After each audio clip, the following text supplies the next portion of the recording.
Telangana BJP అధ్యక్షుడిగా రామచంద్రరావు ఖరారయ్యారు. ఈ పేరు బయటకు రాగానే అందరూ ఆశ్చర్యపోయారు. ఈటెల రాజేందర్, ధర్మపురి అరవింద్, బండి సంజయ్ రేస్లో ఉన్నారని అనుకున్నారు. కానీ రామచంద్రరావు అనూహ్యంగా తెరపైకి వచ్చారు. నామినేషన్ వేశారు. ఈ పేరు బయటకు రాగానే బీఆర్ఎస్ నేతలు చంద్రబాబు చాయిస్ అనే ప్రచారం ప్రారంభించారు. అయితే బీఆర్ఎస్ కు మంచి ఛాన్స్ అని, ఇది ఆ రెండు పార్టీల మధ్య అవగాహన అని మరోవైపు విశ్లేషణ ప్రారంభించారు. కానీ ఎవరూ ఈ ఎంపిక బీజేపీకి లాభమని చెప్పడం లేదు. తెలంగాణ విషయంలో బీజేపీ హైకమాండ్ తీసుకుంటున్న నిర్ణయాలు ఊహాతీతంగా ఉంటున్నాయి.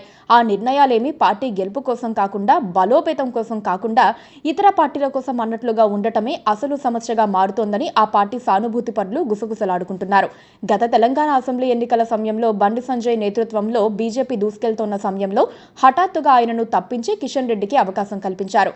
దాంతో అంతా చల్లబడిపోయింది. చివరికి 8 సీట్లతో సర్దుబాటు చేసుకోవాల్సి వచ్చింది. కాంగ్రెస్ పార్టీ అధికారంలోకి వచ్చింది. పార్లమెంటు ఎన్నికల్లో కిషన్ రెడ్డి నేతృత్వంలోనే ఎన్నికలకు వెళ్లారు. 8 పార్లమెంటు సీట్లు దక్కించుకున్నారు. బీఆర్ఎస్ ఓటు బ్యాంక్ అంతా బీజేపీకి మారుతోందన్న వాదనలకు పార్లమెంటు ఎన్నికలు సాక్ష్యంగా మారాయి. రామచంద్రరావు అయితే బీఆర్ఎస్ పార్టీకి మంచి అవకాశమని, మళ్లీ ఓటు బ్యాంకును వెనక్కి తెచ్చుకొని పోరాడవచ్చని పలువురు విశ్లేషిస్తున్నారు. అదే సమయంలో తెలంగాణ బీజేపీ అధ్యక్ష పదవిపై ఎన్నో ఆశలు పెట్టుకున్న ఈటెల రాజేందర్ కు షాక్ తగిలింది. ఇక ప్రకటనే తరువాయి అని ఆయన ఊహల్లో ఉన్నారు. కానీ పదవి చేజారిపోయింది. ఇప్పుడు ఈటెల రాజేందర్ పరిస్థితి ఎటూ కాకుండా అయిపోయినట్లయింది. ఆయనను గత అసెంబ్లీ ఎన్నికల సందర్భంగా సీఎం అభ్యర్థిగా ప్రధాని మోదీ పరోక్షంగా ప్రచారం చేశారు. బీసీ సీఎం నినాదంతో ఆయననే ముందు పెట్టారు. కానీ ఫలితాలు రాలేదు. మల్కాజ్గిరి నుంచి ఎంపీగా గెలిచిన తర్వాత కేంద్ర మంత్రివర్గంలో ఛాన్స్ వస్తుందనుకున్నారు. కానీ బండి సంజయ్, కిషన్ రెడ్డిలకు ఛాన్స్ రావడంతో ఈటలకు బీజేపీ అధ్యక్ష పదవి ఇస్తారని అనుకున్నారు. కానీ రాను రాను ఆయనకు వ్యతిరేకంగా బలమైన వర్గం హైకమాండ్ వద్ద ప్రచారం చేయటం ప్రారంభించింది. చివరికి అది నిన్న కాక మొన్న పార్టీలోకి వచ్చిన వారికి ఇవ్వటం కన్నా ఎప్పటి నుంచో పార్టీలో ఉన్న వారికి ఇవ్వటం బెటర్ అని హైకమాండ్ ఫిక్స్ అయ్యింది. ఈటెల రాజేందర్ మొదటగా బీజేపీలో చేరకుండా కాంగ్రెస్ లో చేరినట్లయితే ఆయన ఈ పార్టీకి క్యాబినెట్ లో ఉండేవారని అంటున్నారు.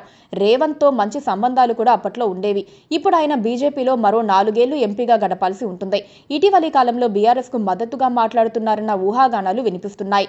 బీఆర్ఎస్ పరిస్థితి మళ్లీ మెరుగుపడితే అధికారంలోకి వస్తుందనుకుంటే ఈటెల రాజేందర్ మళ్లీ ఆ వైపు చూసే అవకాశాలు ఉన్నాయన్న అభిప్రాయం వినిపిస్తోంది. ఏదైనా బీజేపీ అధ్యక్ష ఎన్నిక సమీకరణాలకు అందని విధంగా మారింది. Please subscribe to KTV Telugu. KTV Telugu. KTV Telugu. KTV Telugu channel.